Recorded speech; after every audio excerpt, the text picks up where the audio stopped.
Assalamualaikum warahmatullahi wabarakatuh. Baiklah, kali ini kita akan memberikan tutorial kembali tentang pelaksanaan simulasi ANBK berbasis online yang mungkin bisa dilaksanakan oleh para siswa baik di sekolah ataupun di rumah, supaya nanti pada pelaksanaan gladi bersih atau pelaksanaan utama tidak canggung lagi untuk melaksanakan kegiatan asesmennya. Di sini bukan berarti untuk belajar membahas tentang materi, tapi kita membahas bagaimana apa saja yang harus kita bisa lakukan agar nanti pas pelaksanaan tidak lagi canggung. Walaupun nanti pas pelaksanaan gladi maupun utama diberikan waktu selama 15 menit untuk mengisi data, login menggunakan token, atau latihan selama 15 menit juga.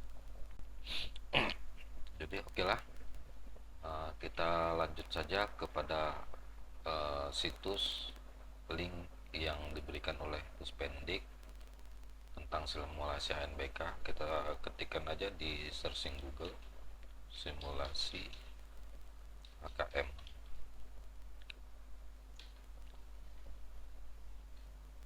Oke, di sini ada simulasi AKM,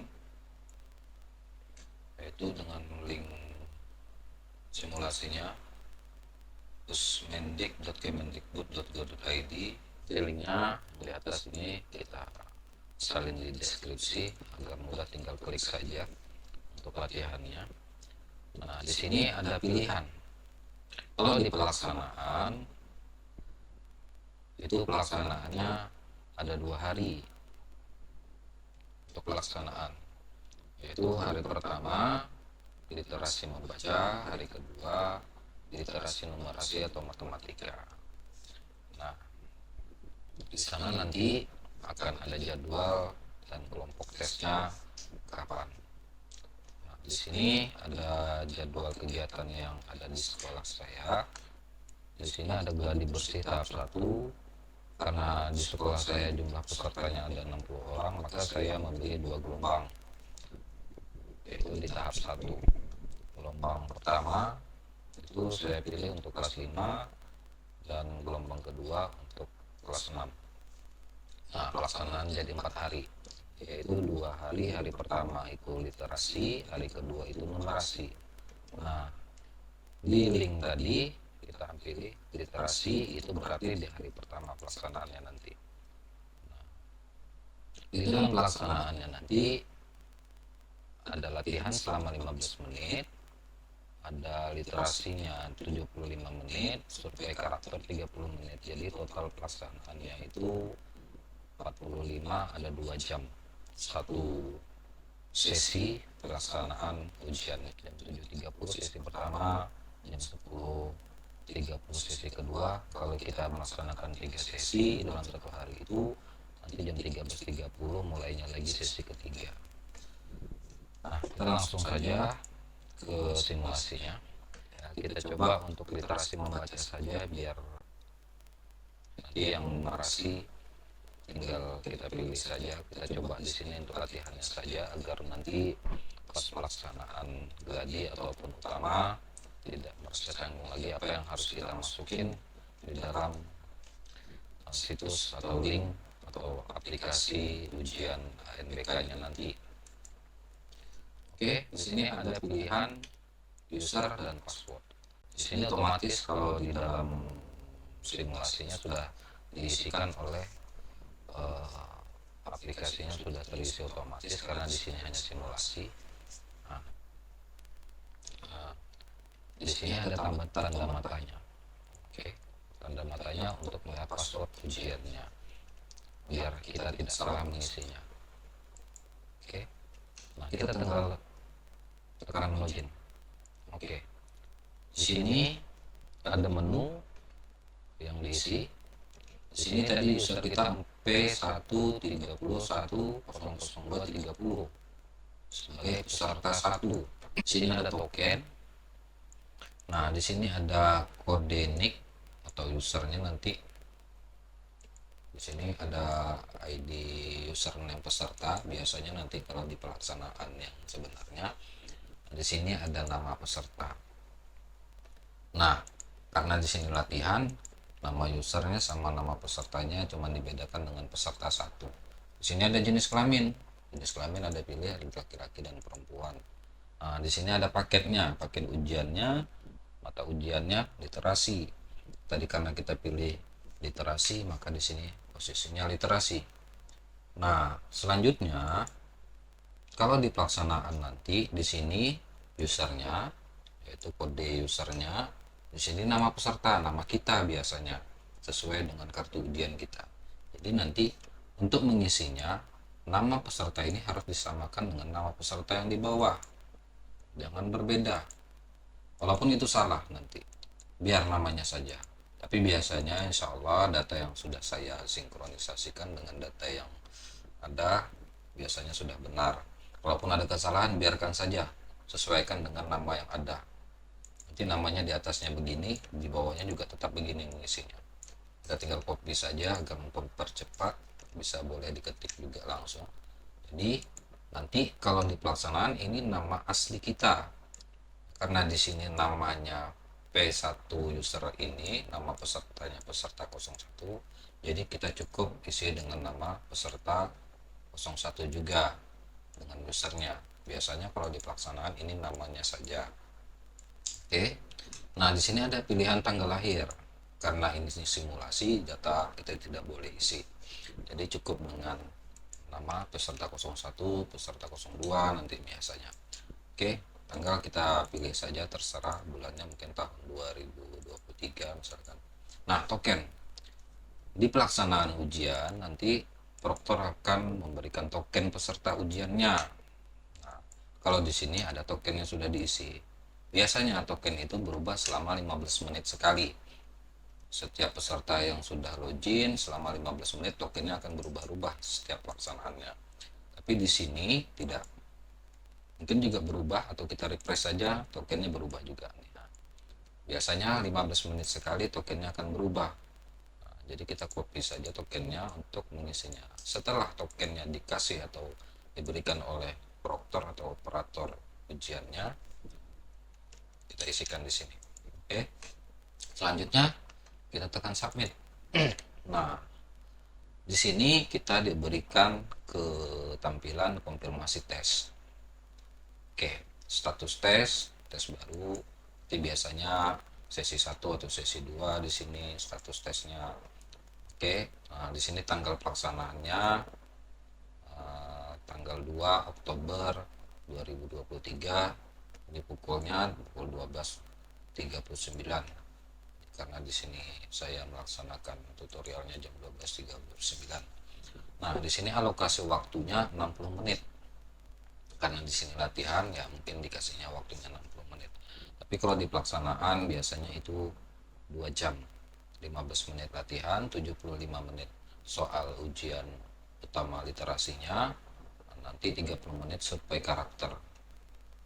Nah, itu durasinya selama 2 jam biasanya. Nah, kita tekan mulai saja. Oke. Nah, di sini kita masuk ke menu soal. Soal nomor 1. Di sini ada soal nomor soalnya, soal nomor 1. Nah, di sini ada keterangan ukuran font soal, ukuran hurufnya. Kalau kita merasa ini terlalu kecil, mungkin kita besarkan lagi bisa. Kita tekan saja. Nah, nanti atau masih kecil kita tekan saja lebih besar agar nanti bisa kita lihat secara jelas. Nah, di sini ada informasi soal. Terus di sini ada waktu. Nah, waktunya berjalan mundur biasanya. Kalau 2 jam biasanya akan berjalan mundur. Nah, di sini kita akan melanjutkan setiap soalnya, maka nanti pas pelaksanaan ujiannya harus diperhatikan waktu dan soalnya dengan baik, dan kita perhitungkan durasi pelaksanaannya juga. Terus di sini ada daftar soal. Nah, daftar soal ini kalau di sini jumlah soalnya ada 30. Kalau di pelaksanaan ujian kita belum tahu, bisa saja menjadi 20, nanti ada lagi berubah lagi menjadi 15, ada lagi lanjut lagi 10, ada lagi 10 lagi, biasanya begitu. Ada step by step soalnya. Nah, di sini kita posisinya berada di nomor 1. Nomor 2, kalau kita tekan nomor 2, kita berada di posisi nomor 2. Kalau kita tekan nomor 30, kita berada di posisi nomor 30. Nah, kita coba kerjakan nomor 1. Oke, di sini ada dokter buku. Sekolahku mengadakan perlombaan. Pertanyaannya dulu kita baca, gelar apa yang akhirnya didapatkan oleh Tuti? Anak yang paling banyak membaca buku akan menjadi pemenang. Dia akan mendapatkan gelar master buku. Nah, aku dan Tuti ikut meminjam beberapa buku di perpustakaan. Buku yang dipinjam Tuti ternyata halamannya banyak yang lepas. Ia dibantu ibunya memperbaiki buku yang rusak di rumah. Tuti jadi bersemangat untuk meminjam lebih banyak buku. Buku yang dipinjam adalah buku yang rusak dan perlu diperbaiki. Tiba-tiba tibalah saatnya gelar master buku diumumkan. Gelar itu diraih oleh Tuti. Tuti diminta tampil untuk menceritakan isi buku yang ia pinjam. Tuti langsung maju. Dengan gugup Tuti berbicara, ia meminjam banyak buku hanya untuk diperbaiki, bukan dibaca. Gelar master buku tidak jadi diberikan. Tuti akhirnya mendapatkan gelar baru, yaitu dokter buku. Karena dia tidak membaca buku, cuman hanya memperbaiki, jadi akhirnya dia diberi gelar dokter buku. Jadi soalnya harus dibaca. Nah, jadi pertanyaannya, gelar apa yang akhirnya didapatkan oleh Tuti? Gelar yang didapatkan oleh Tuti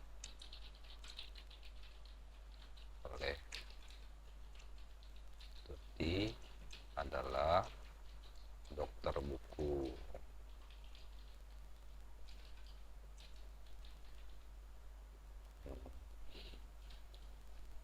Karena dia tadi bukan membaca buku, tapi dia memperbaiki buku yang sudah rusak.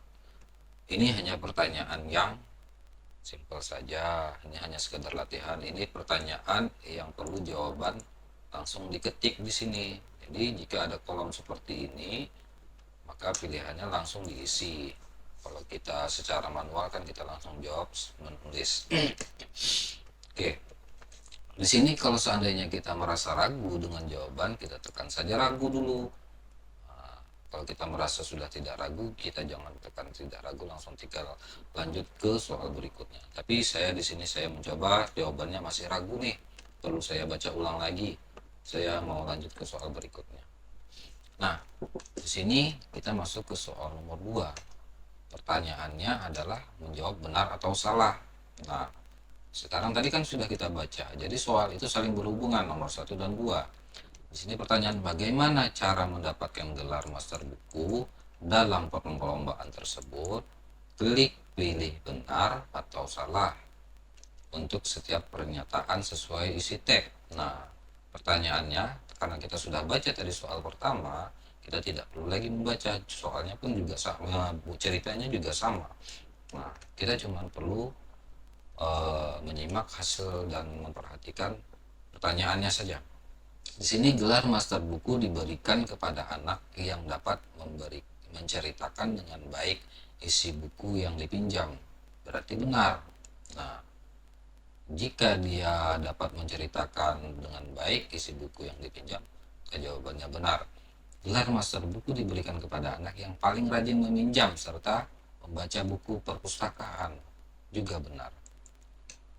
Nah, kalau kita merasa ragu, kita tekan saja pilih ragu. Ternyata di sini salah atau gimana, nanti kita pikir aja. Karena kita masih ragu, ya sudah kita lanjut saja soal berikutnya, tapi kita tekan masa ragu. Nah, masih pertanyaan yang sama. Soalnya masih membahas tentang bagaimana sifat Tuti berdasarkan cerita tersebut. Pilihannya jawabannya jujur gitu.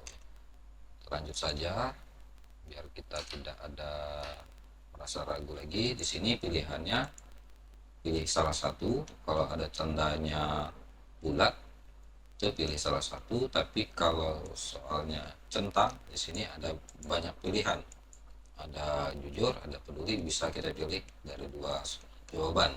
Tapi kalau soalnya berbentuk bulat begini, dia pilihannya salah satu saja. Kita lanjut saja.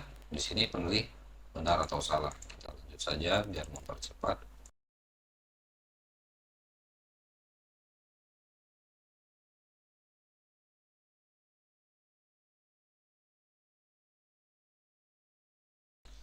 Oke, benar salah. Soal berikutnya. Nah, di sini kita lihat daftar soal yang kita sudah kerjakan. Sudah sampai di mana? Oh, ternyata baru sampai nomor 14, tapi nomor 14 belum dikerjakan jawabannya. Tapi nomor 1 dan 2 tadi kita jawab ragu. Makanya warnanya kuning. Oke, kita jawab saja dulu biar cepat. Biar durasi videonya tidak lama. Oke, ini soal menghubungkan. Jawabannya menghubungkan antara satu dengan yang lainnya dengan jawaban sebelahnya, pertanyaan dan bagian tubuh kita jawab, kita hubungkan saja. Jadi tekan sebelah sini, kita jawab sini. Kalau kita ganti, kita hilangkan semua. Ganti jawaban, kita bilang semua. Oke, ini dia. Kita hubungkan saja jawabannya yang benar. Oke.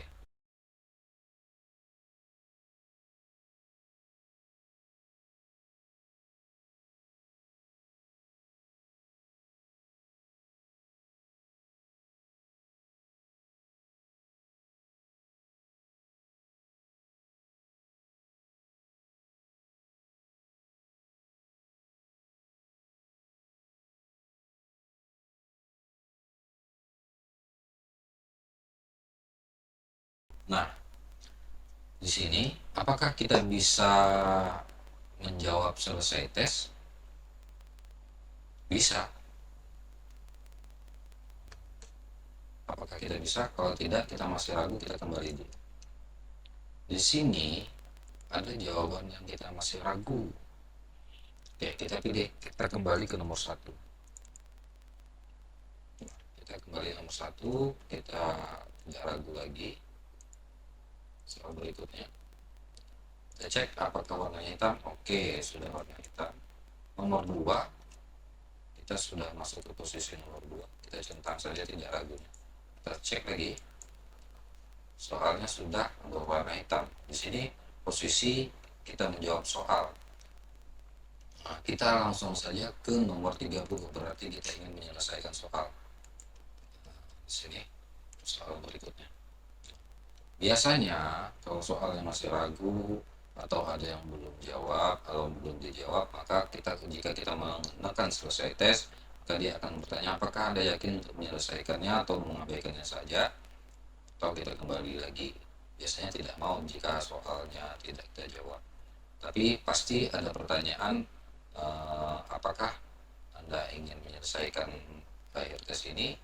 Jika tidak, kita kembali, kita cek lagi jawaban kita. Kalau jika merasa sudah benar, kita selesaikan saja tesnya. Oke. Kalau di pelaksanaan ujian, hasil review, hasil jawabannya tidak ada. Dan itu yang tahu cuman pusat, bukan proktor dan operator.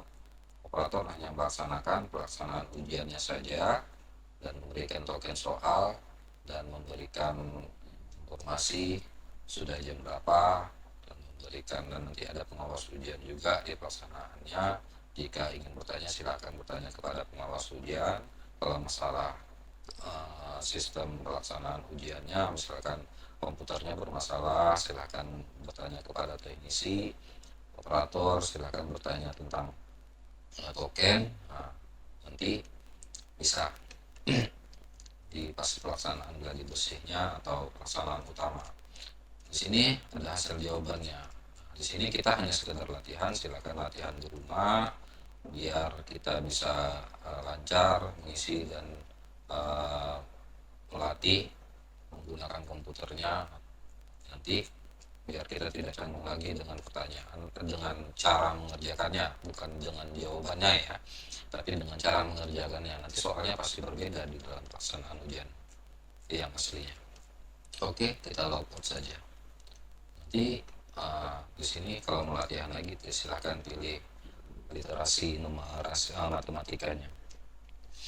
Oke, sekian tutorial kali ini, semoga bermanfaat dan dapat dilaksanakan di rumah untuk peserta didik biar memperlancar kegiatan pelaksanaan ujiannya nanti, agar di pelaksanaannya tidak ada lagi banyak pertanyaan, menanyakan yang hal-hal yang memang tidak bisa dilakukan, dan itu bisa disilahkan ditanyakan kepada pengawas ujian atau proktor dan teknisi yang ada di dalam ruang ujian nanti. Sekian tutorial kali ini, semoga bermanfaat. Saya ucapkan Assalamualaikum warahmatullahi wabarakatuh.